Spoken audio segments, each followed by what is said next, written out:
This has got to be one of the easiest projects that I've ever found with one of the highest profit margins. Wait, is that butter? Okay. I found a best-selling project that's basically a 1x4 like this, but half of this size with some holes drilled into it, and they're selling it for more than $50. You double it to 24 inches, which is about this size, they're getting $100 for it. I know it sounds too good to be true, like a straight board at the big box store, but I'm gonna show you the listings and prove to you people are buying these things. Enough talking, let's get to building. I'm gonna cut mine out of this 1x4 piece of walnut that I got. So I'm gonna make this just slightly bigger, a 1/4 inch bigger than 12 inches, because I wanna have some space to cut it down later, and I'll show you why. The project that I got this idea from, it was literally one board like this. I mean, there was other stuff, but that's all the wood they used, was one board like this, and then drilled some holes in it. I'm gonna add an accent piece, just because I gotta do more than that or my video is gonna be 2 minutes long. And I wanna like do mine a little bit more decorative. So I'm gonna add a little accent piece. And I'm gonna cut my accent piece out of this red oak. It's a 1x4 red oak. Now I gotta rearrange my garage to make one cut on my table saw. I told my wife I need a bigger garage and she said, no, you need a bigger tool. Women, I don't think she gets it. He's a moron. The first thing I'm gonna do is cut a 1-inch strip off of the walnut piece. Then I'm gonna shave off one side of the red oak to make sure my edge is nice and square. Then I turn that square side to my table saw fence and I cut a 3/4 inch strip off of it. Okay, so now instead of having just this, where it's kind of plain, just looks like a piece of 1x4 hanging on your wall, you're gonna have this. I mean, it's not that much bigger, but I kind of like it. I don't know about you guys. I like that it adds a little height to it. Height, is it height or height? Height? Anyways, it makes it taller. It just gives it a little bit more so it looks like you're not just hanging a piece of wood on your wall. You know what I'm saying? You're gonna need a harder piece of wood than that, cowboy. So I'm gonna glue this together with a little Tight Bond 3. There's a lady that always leaves the comments and she gets really mad that she hears fart noises in the video. So I'm making a promise to her. This video is gonna be fart free. She always says she can't make it through any of my videos. So this one, you're gonna be able to make it through because it's gonna be fart free. Just for you, lady. Just to say I appreciate you watching. I want everybody to be able to enjoy my videos. So now I'm just gonna clamp them like this. I'm sorry. All right, that one doesn't count. I was squeezing the clamp. And sometimes when you, oh, my board's going crazy. You know, when you squeeze the clamp and you put a little pressure, I put a little pressure everywhere. My whole body gets into it. That one doesn't count. I forgot to explain what I'm doing here, but to even out the pressure on the board so the board doesn't cup, I'm just going to throw a couple of little clamps on the other side too. So my piece is dry. I'm just going to scrape a little of the glue off with a scraper. And then I'm going to sand it on my belt sander with 150 grit sandpaper. Whenever I sand something that's wider than the sanding belt, I always keep it moving so it doesn't sand a groove into it. And then if you remember when I started, I cut this to 12 1/4 inches, and that's so I could go back later and trim it off on my table saw. My table saw with the miter sled does a much cleaner cut than my miter saw. So now my project's all sanded. I think it looks pretty good. Now we got to lay out the hole pattern on the back of it. So I'm going to put the front of it down, whatever side you want to be the front, and the back side of it up, and we're going to lay out the hole pattern. Okay, so we're going to make 2 holes, one on top of the other, and they're going to be 2 inches apart all the way across. It's going to come out to a total of 12 holes. But the first hole, we're only going to start at 1 inch. Come in from this side 1 inch. And then the bottom holes, we're going to come up from the bottom just 1 inch. So we'll come down from the top. We know our first bar is 1 inch, and then this is 3/4, so half of 3/4 is 3/8. So 1, 2, 3/8, about right here. I'm calling them holes, but they're not going all the way through. So your first set of holes is going to be 1 inch from the edge, but then after that, you're going to do a set of holes every 2 inches. I'm going to punch all these holes with my center punch. I'm going to drill these holes, but I'm not going to drill them all the way through, and I'm going to put a magnet in there. They're going to be really close to all the way through, but not quite. I'm gonna leave about 3/16, 2/16, well, 2/16 would be an eighth. About an eighth on the other side. And then I'm gonna put these magnets in there. The magnets I'm using are 18 millimeter. So I have an 18 millimeter Forstner bit. I know not everybody has one of these. You don't have to have an 18 millimeter. I've experimented with smaller sizes because the smaller the magnet, the cheaper it's gonna be for you.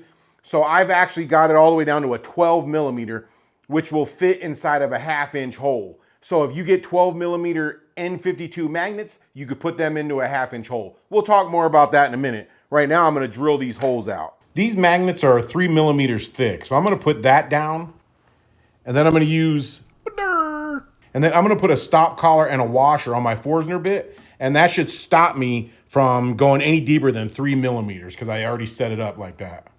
Now this probably sounds strange to my overseas viewers, but it's really hard to find metric drill bits here in America, especially in the stores. So I ordered these online and I couldn't find any kind of name brand, so these are China specials. And by the time I got to the last hole, the bit was getting pretty dull.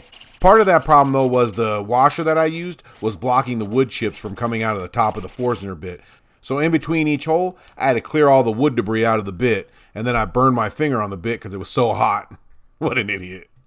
Other than that, this actually worked pretty good for keeping the bit from going all the way through the board. The only issue was right around the end, I think the stop collar slipped a little bit, and it's either because I'm so strong pushing down on this drill, or because I'm really fat and I laid my body on top of the drill. You guys be the judge of that yourselves. He's fat and he's stupid? Okay, so I have all my holes drilled. I want to get them even closer and have less wood between the magnet and the front, but I can't because of the tip on my Forstner bit. So I thought of a way to do it closer, and it works really well.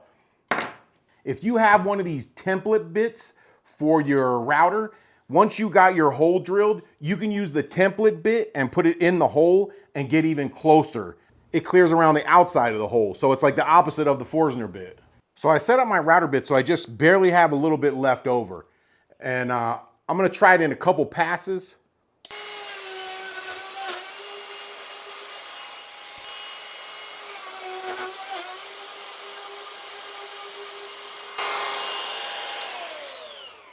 So you can see the difference where the Forstner bit has that tip in the middle, and this is like a nice, clean, flat surface now. A lot of people ask me in the comments, how do you know when a project's gonna sell? Like, what is your technique for figuring that out? So today I'm gonna reveal to you guys my foolproof method, I hope I said that right, to figure out the projects that are gonna sell. But keep it a secret, I'm only sharing this with my viewers. Oh, wise magic 8-ball. Will this project sell? Without a doubt, baby! I'm just kidding, guys. I'm not an idiot. Only a stupid person would use a magic 8-ball for advice. Everyone knows you gotta use 2 of them. Oh, even wiser 8-ball. Was the other 8-ball right?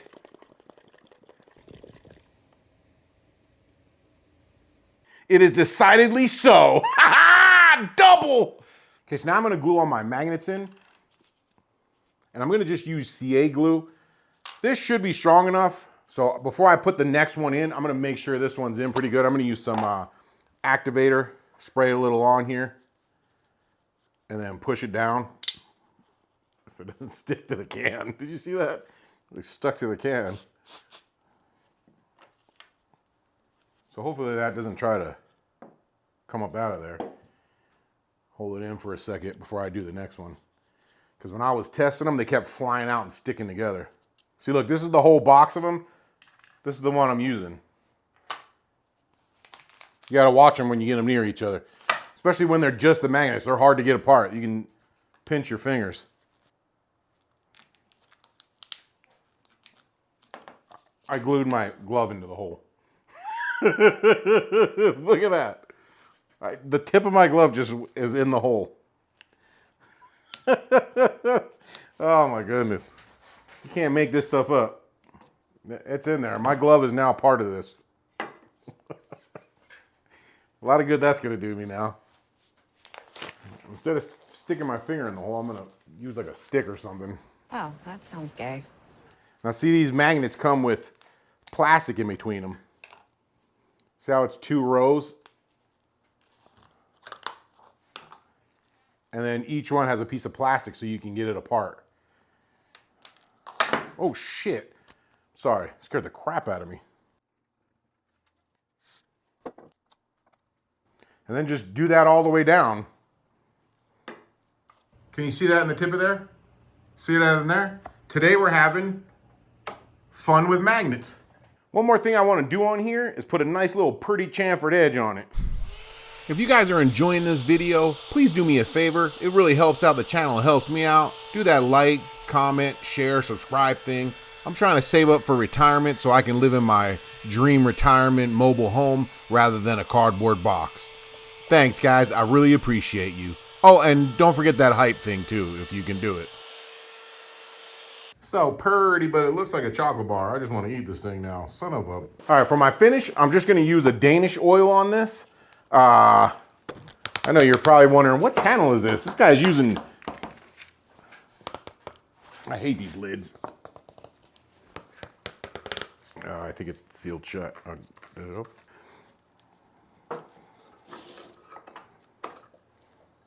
For my finish, I'm going to use a Danish oil.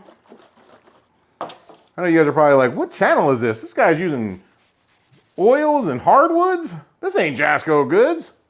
This is my favorite part of work. This is my favorite part about working with hardwoods. That you don't really get this when you're working with pine.